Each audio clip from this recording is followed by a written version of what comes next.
Welcome to my newest channel. I am Katrina, also known as the Mistress of the Damned. Why did I pick that name? Because anything that doesn't conform with leftist ideology makes you damned. That includes free thought, free speech, freedom of association, anything involving freedom. Fuck it, you're damned. And so today I thought I would start my newest channel by reviewing this book, How to Talk Dirty and Influence People by Lenny Bruce, also known as the King of the Damned. Why? Because he was a major free speech advocate in the 1950s and 60s.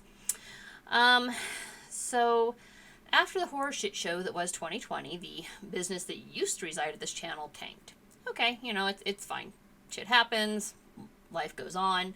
You let it drag you down or you keep moving forward. And today I've decided to move it forward by reviewing this massive library you see behind me. That's not even all of them. I have even more books downstairs. So we're going to start with Lenny Bruce. And the reason I'm coming here with this particular angle is after watching everything that happened in 2020, watching people go from one extreme to the other, completely reversing themselves depending on where their politics were, I decided keeping your head down and minding your own damn business is not really an option. Silence is not really an option anymore. And it kind of is, right? I mean, if your option is to mind your own business or join a cancel mob, mind your own fucking business, all right? Nobody really cares. If your option is to mind your own business or defend someone who is a victim of cancel culture, speak out.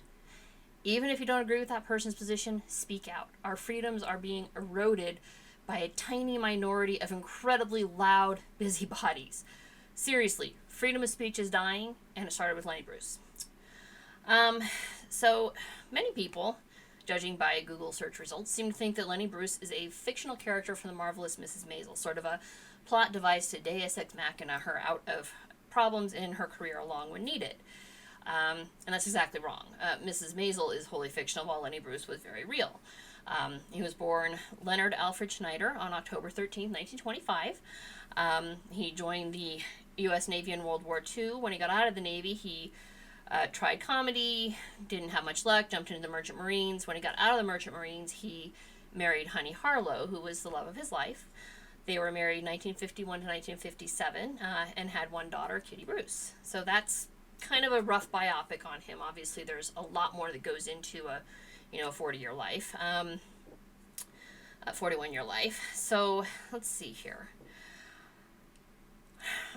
His career as a dirty comic started to kind of really take off while he was with Honey, and then it really took off after their divorce. And it was interesting because having read the book, I started to really see the start of cancel culture, how everything started to kind of disintegrate and free speech started going away.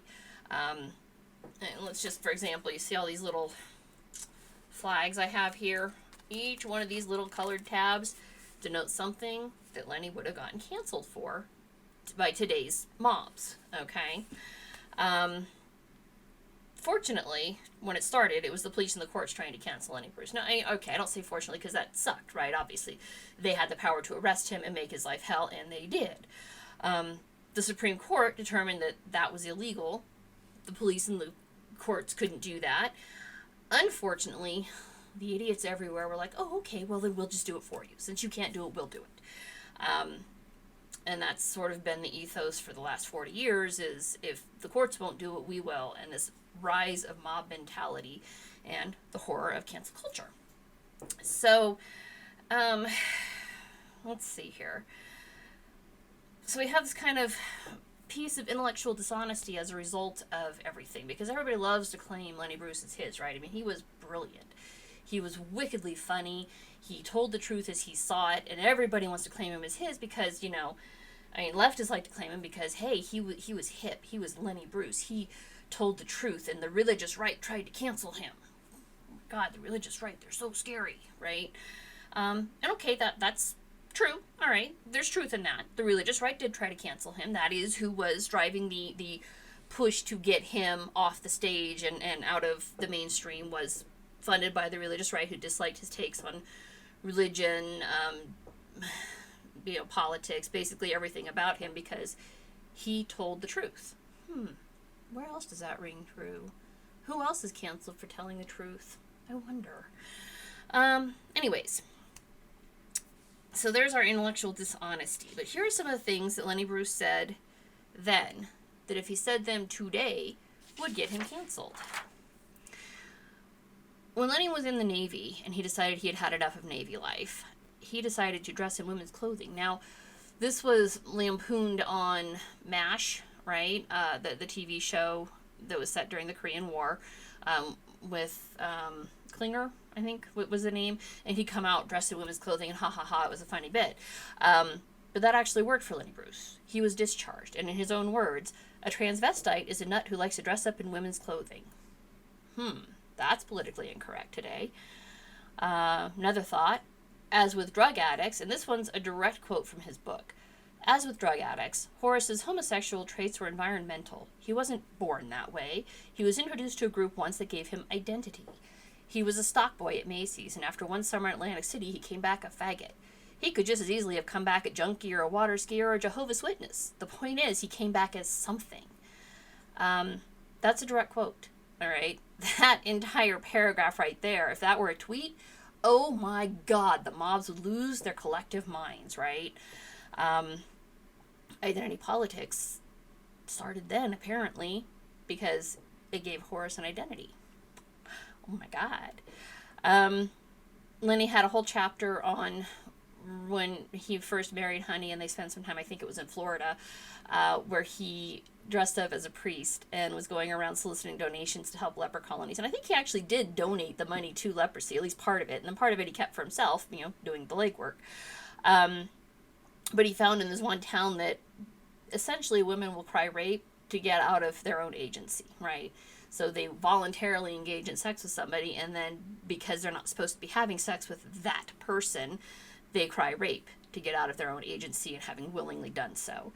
Now, he didn't say that rape has never happened, but that would get him canceled. That very idea that a woman might lie about such a thing is absolutely forbidden. You're not allowed to even think that a woman might lie about being raped. My God. His first arrest was in San Francisco for using the word cocksucker. Now, today this is kind of just a random thing you might sling out there like, oh yeah, hi, cocksucker, okay, whatever. He was using it directly to describe a homosexual act. And he did it on stage, and that got him arrested for obscenity. Okay? Another direct quote from the book. Friends of mine are always showing me anti-Semitic articles. Look at what this bigoted bastard wrote. And then I dug something. Liberals will buy anything any bigot writes. God, that is so true. You could say anything and liberals will lose their mind. Doesn't matter if it's true, false, satire, comedy. Somebody said it, they take it at absolute face value. There is no sense of humor on the left. I mean, none. You're not allowed to laugh at anything because whatever you're laughing at, it's going to offend somebody. So just kill your sense of humor and bury it. You're not allowed. All right?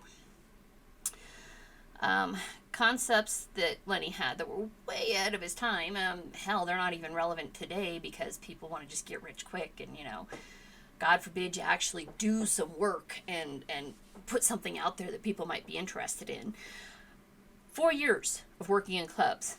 That's what really made it for me. Every night, doing it, getting bored and doing it different ways. No pressure on you, and all the other comedians are drunken bums who don't show up, so I could try anything. Show up, do the work. Weird concept. And it's not overnight. Nothing's overnight. All right? You get those 1 in a million people who have a viral something take off, and bam, they get that instant success, but it's rare. It's not something that you can just make happen. There are lots of books out there dedicated to making something go viral. I know, I have them. I've read them. Haven't worked for me so far, so, whatever. I love this one because it's kind of relevant. Actually, it's very relevant in today's COVID world. COVID world.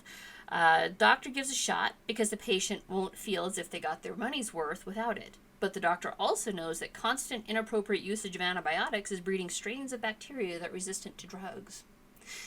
Now, this is actually more relevant for MRSA because people over sanitize everything and then we get this rise of superbugs. COVID is a virus, so there are key differences there. But the fact remains, people go to the doctor for every little thing and then are surprised when they get sick. All right. your body has to have something to work with. If you over-immunize it, it has nothing to do on its own. I don't know. You know what? Maybe I'm talking out my ass. I'm not a doctor. I could be dead wrong. I knew in my heart by pure logic that any man who calls himself a religious leader and owns more than one suit is a hustler, as long as there's someone in the world who has no suit at all. Kind of deep philosophy, right? It's so true. There's this rise of super churches and the mega churches, and I'm not going to name names, but I think we can all imagine at least one church somewhere, one priest, one man of God, one religious figure somewhere who's raking in the money while people starve in the streets. And that's a sin. That is something that Lenny Bruce had major problems with. When he had his trials, he liked public trials because the Constitution guaranteed them. The Sixth Amendment of the Constitution, which provides for a public trial, of course, only gangsters and communists reference that document, because why would anybody who's innocent want to actually exercise their constitutional rights?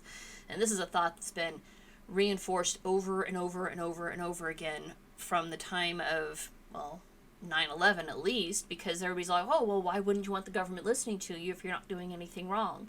And that is a majorly flawed argument.